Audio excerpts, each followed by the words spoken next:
All right, let's start it up. We are back from Deceive Inc. today, coming at you from the voiceover future from this video. So yeah, you're just gonna watch some footage while I talk over it, because some really cool stuff has been announced a bit ago. This video's, I'm gonna say late, but like it is what it is.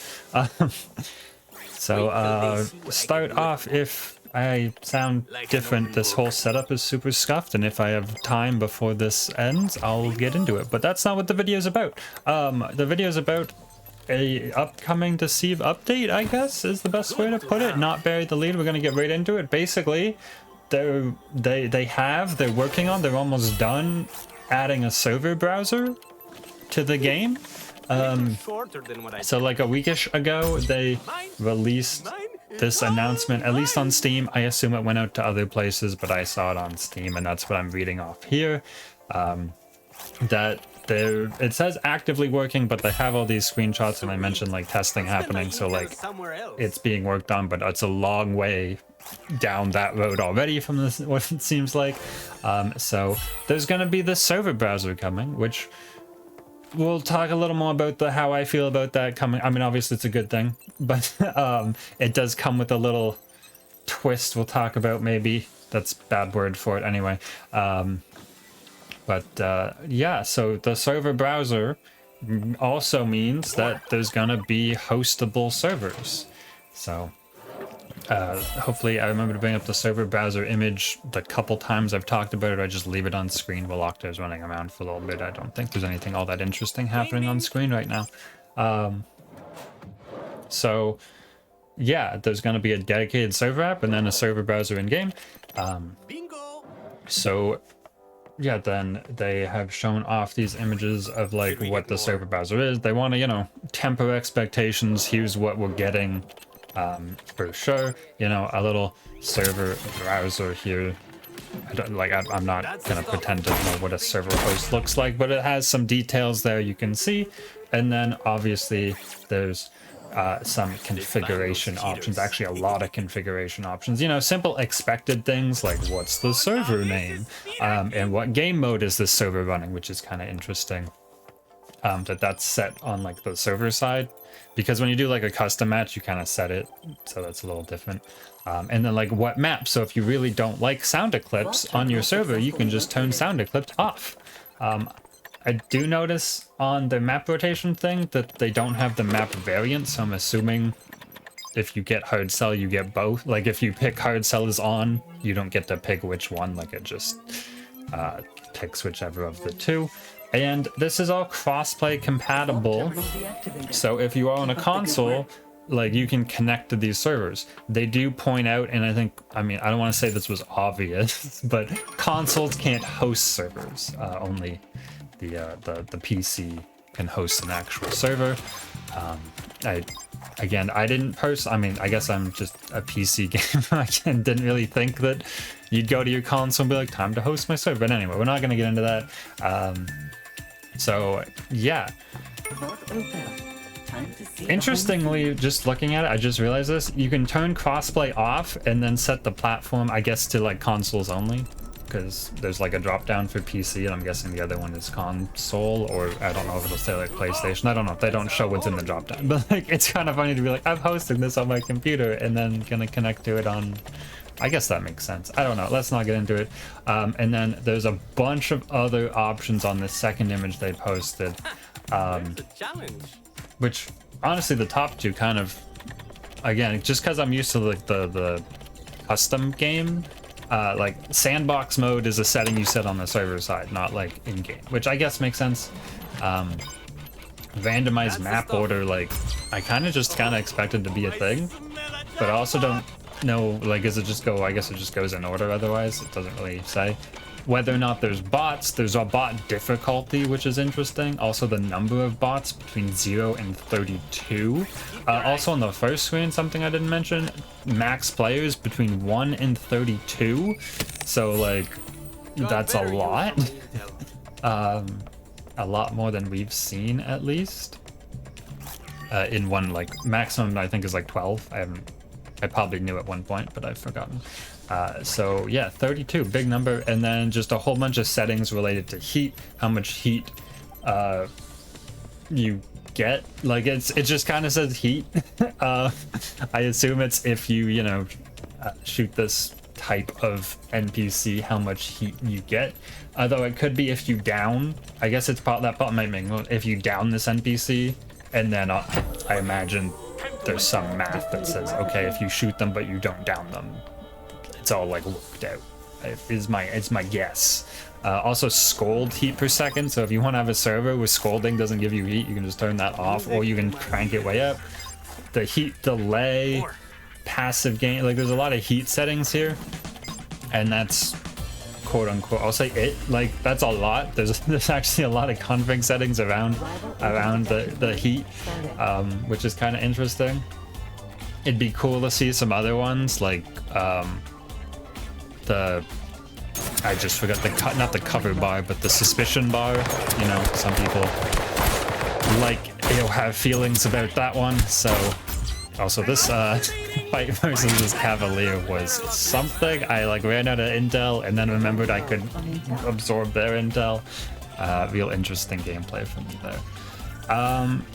So yeah, that's about it. They don't really say. Oh, they mentioned some modding. So because now there's going to be a dedicated server, there could be modding, like not like hacking, but like modding. And they mentioned like balance changes or new rule sets, like experimental mechanics or like different ways of playing the game. Obviously, like that's not something they can even like know about until someone does it. But they're saying it's like doable, but there's no like dedicated toolkit coming out, which I mean, you only can do what you can do. I'm really curious to see what happens, and if it seems to be something learnable. I was gonna say easy, but honestly, if it's something learnable, it would be really cool to. I feel like everyone could make a balance pass, and everyone will have totally different like balanced servers. That, you know, you'd have like a server to be like, here's glitches balance pass server, and then like someone else would be like, here's their attempt at balancing the game, and they'll just be like totally different rule sets. I think that would be, I mean, a little confusing, but also kind of cool. One thing to be aware of is in the server browser itself, I did want to point out there is this checkbox for official servers, like a filter for only showing official servers. So I take this to mean that official servers aren't going away. They'll just be, like all servers will be in this new format. I'm guessing you just connect to a server and play. Sort of like, like Team Fortress, I guess. It's the thing that I can most directly relate to. You'd hop on, you find a server with an open spot and hop on.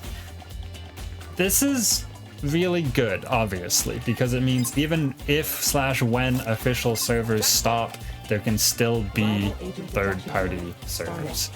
It does come with some like little downsides, I guess. Like eventually when official servers, if official servers ever go away, it'll all be like people hosting them. So like those have no longevity, right? Like it's just, you know, if someone buys a dedicated whatever server space for this, then they do, and that's on them. But you know, like this is a further indication of the game's not gonna be playable forever, even if technically it is. Now this is a good thing because, like, you know, you and some friends can just hop on when you like host the server and you know, you can play, which is kind of nice. I had another point, but I've suddenly forgotten it. So we'll see if I remember that. But it's nice to see that this is going to be here. It's a little sad because it seems like an indicator of the official servers may not be around for too much longer. Oh, right, they said there's going to be a beta about this. They said it was like roughly or so a month, and this came out like a week ago, so another like 3 weeks from when this video, well, maybe 4 weeks, maybe 2 weeks, my math, time goes that way. Another 2 weeks or so from the time this video like actually comes out. Yeah, so that's it. So the other thing, right, I did remember, the other thing I wanted to bring up about this is because it's now like a server, we don't know, like currently when you lose a game of Deceive, you get kicked back to the menu and then you hit play and it searches for a new server, like it you know, gathers 6 people and makes a new server, or however it works. But like that's what it does, right? Like, and then it throws 6 people into an empty server and starts, or 8 people or whatever. With this, and like in custom games, it doesn't do that, right? Like in custom game, I mean, you can leave and go find a new server, but in a custom game, you just kind of have to wait. Like if you're out in the first minute, you just have to wait for the custom to end, and then you can play another one. And then the whole group gets to play another one, which is like fine if you're with your friends or whatever, or doing some competitive mode, like that's what it is. But if you're just logging on to play the game, you go in, you find a server, you click join, you go, you make a mistake, you die in like the first minute. Now you either go find another server and hope it's like near the start or near, like, I don't know how joining a server in progress is gonna work, which I guess we'll find out in the beta. So like, anyway, it's not clear if you're expected to wait and stay in the same server, or you should try to find another server, or what's better, worse, or whatever. I do think that's gonna be a kind of big deal, because while I did kind of compare the server browser to what the only real game I can have done a server browser thing on was like Team Fortress. When you know, Team Fortress was played in rounds, and you know, had infinite lives basically, and you just kind of, like, you were always playing until the round, the match ended. Not like, it wasn't like you died and you just wait for everyone else to finish the match until you can play again. Yeah, I think that's all I kind of have to say about that. Hopefully I remember to bring up the images I'm talking about as oh, that's not all the stuff. There's one honestly more important change, not really, but more important change. Someone asked about the lobby, and I want to bring up, I'm looking for it because I wasn't prepared, the actual thing they said, because it's kind of important. Okay, so Sweet Bandits, before they shut down, actually did change the lobby, I think, to the default one. They just never like were able to ship it before they couldn't do anything. So the actual like builds that they're working on have the default lobby. And I'm saying it weirdly because because they separate the lobby and the menu. So the menu's like when you're there picking like solo, duo, trio, like that kind of stuff, the play button, like that menu, versus the lobby once you clicked play and you're in a game, quote, in a game, and you're waiting like a minute and a half. Ooh, so one of those is, I believe, if I'm understanding this right, and it's a little unclear, and like I kind of wish they did an actual post to clarify it, one of those is going to change back to the OG original thing, and the other one is going to stay as it is. Hopefully, fingers crossed. Actually, I don't know. I was gonna say hopefully though it's the menu, because the music annoys me after all this time. I mean, it annoyed me a little at the start, but it was and now it's set to annoy me. But you'll spend a lot less time on the menu with the server browser, because you'll just go find a server and play rather than like wait for the game to find you a server. So I guess the menu changing doesn't matter too much, and I think the menu, again, that's the part where you're like clicking play, isn't changing. The lobby itself, the physical space, like the pre-game area is going back to the original. That's how I'm understanding it. It might be the opposite of that. Or it could be both are changing based on like what their wording is. I could be way off. Someone has probably understood it and might make a comment, and I will pin it in that case. It's not that big a deal, but it's nice that it's changing. Yeah, so that's big. That's about it. Yeah, that's kind of that was everything I could talk about, and this video has another little bit, so I'm gonna talk about how scuffed my setup is here. Right, I basically had to take down and re-put everything back up between the last video, which was forever ago, and this video, which is now.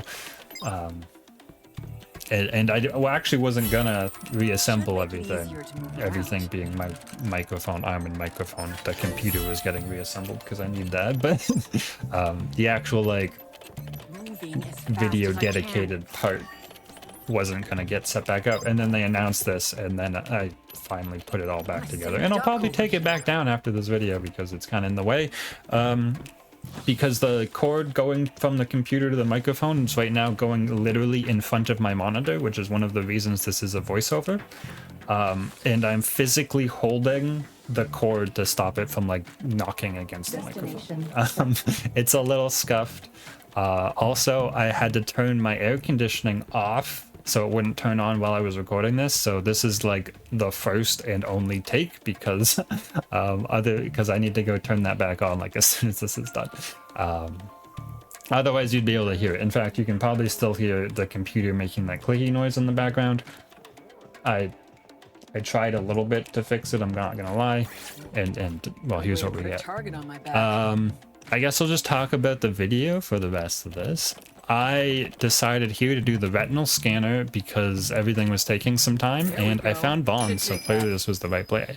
I wasn't gonna, but then the VIP like walked right in front of me, and I had the intel, so I was like, sure, let's do it. And then I was a couple intel short. Like I knew I was gonna be 5 intel short, and then finding 5 intel seems to be way harder than it should have been. We're at 4 now, and hopefully I can get this one up there. There's a red body, which I did kind of want to call out because I remember this Ace game was me as Ace, 4 Larsons, and a red. So there's the red has already been eliminated from the game, and obviously I'm still running around. So, and then I think we've taken out 2 Larsons by this point. So the rest of the lobby right now is me and 2 Larsons, and it was just the craziest. Like I got into the loading, the like pre-game, where it shows you who's in the game, and it's like, okay, that's a lot of Larsons. And now that I know for sure that the Ace is out, I was like, okay, I hope we get the package and then we get to like hold on to it, because if they all just, well, 2 of them are already eliminated, but if they rush me and both go for the melee, then we're probably just gonna have a really slow end game here. So I'm not gonna spoil what happens, but here I am looking for a printer. We go with this one. Even though I have the purple keycard here, I just kind of went with the first one. It's pretty deep. We could have looked for one in the purple room itself. But yeah, well, that's prints. Overall, I'm glad there is like the server browser, of course. Like the game is going to be left in a playable state of like when it's finally quote unquote over, I guess. Like there's no more official servers, it will still be playable. I think that's something really cool. Will I play it too much more? Probably not. That shouldn't really be that big a surprise to people, because I obviously haven't made videos on it in a while. And honestly, most of the time when I do play it, I do also try to record it. A, it's kind of cool, and B, like I may sometime have to make a video like this. Like once this announcement came out, I had to go and get this footage, and it was way harder than it needed to be because I hadn't played the game in forever. Now, let's find a way out. So yeah, that's kind of cool. We finally did get the package. None of the licenses beat us here. I think I only saw one on scan, so our plan is kind of just, yeah, there's only the one. There is actually a second one, spoiler alert. Eventually they show up on scan. I think they were just real far away, so I kind of have to, right now I'm playing against one person. I kind of got to figure out what I'm doing here. But all things considered, my ace aim has been fairly on point in this one. This one, ace game, actually was recorded. There's the second person on scan. Was recorded before the Octa one, but I put the Octa one first because I played better. And since I'm doing voiceover, it doesn't really matter anyway. So anyway, we did see both, but they were both kind of in the vault. So our plans kind of leave the vault and take that space. Might use this. So get ourselves a civilian disguise here. Check these long. I'm going for A here because the long distance is good for ace. I don't think I need to like don't think that's a surprise. Accidentally open a safe there when I'm already pretty low on intel, so we got to find ourselves a bit more intel. I can't just kind of like hold the point down. We do have the slowing shot, and if it was a 1v1, I would probably have just kind of held it. Unfortunately, the two people kind of walk like right on top of each other, and I take this shot and I missed, and I still don't know how. You can tell I missed because our target timer on our expertise is not like ticking. Like they were under my crosshair, but the other license doesn't take, you know, they do the smart thing and don't take each other out, which is one of the other things I wanted to do, because obviously the license did go out of cover, so they might have shot each other a little bit. So anyway, they're both kind of standing on top of each other, and it's pretty hard to fight two people in general, let alone as ace with the one-shot weapon here, so we pick up a bit more intel, and we're gonna try basically the same play, just make space down a long corridor and shoot, and here we go again. I think I flick it at the end because I also didn't hit them there, which is annoying. We finally do actually land a shot on this person. We hit this because they are Larson. That was a miss. We finally hit that, and now we have to fight with our fists / against the melee. The melee mechanics of Deceive Inc. there more so than fighting the Lyson. Luckily, the other Lyson does not come and try to fight us here, so we get to heal back up, and now we just get to do probably the same thing a third time, make a space that's really long and straight, so that we have a really, you know, easy shot of them running at us, and then we just kind of shoot them and win. So we do call C here. We're already over here. Could have ran back to A just as easily. They're far enough away that they're not on scan, so I kind of want, like, I think that we may be able to get out here. They are now on scan. The car does take a while, but we also again have the slowing shot if I can pick the right person here. And I do take a little extra time there. We are right on the point, but I can't see them anymore because they popped invis, so I'm trying to follow this tracker. Miss on that. Miss on that. So I kind of thought that would hit me through the punch, and we missed the third time, and we don't get the fourth shot, and we do end up losing that one. So I will see you all if there's a next one, when there's a next one.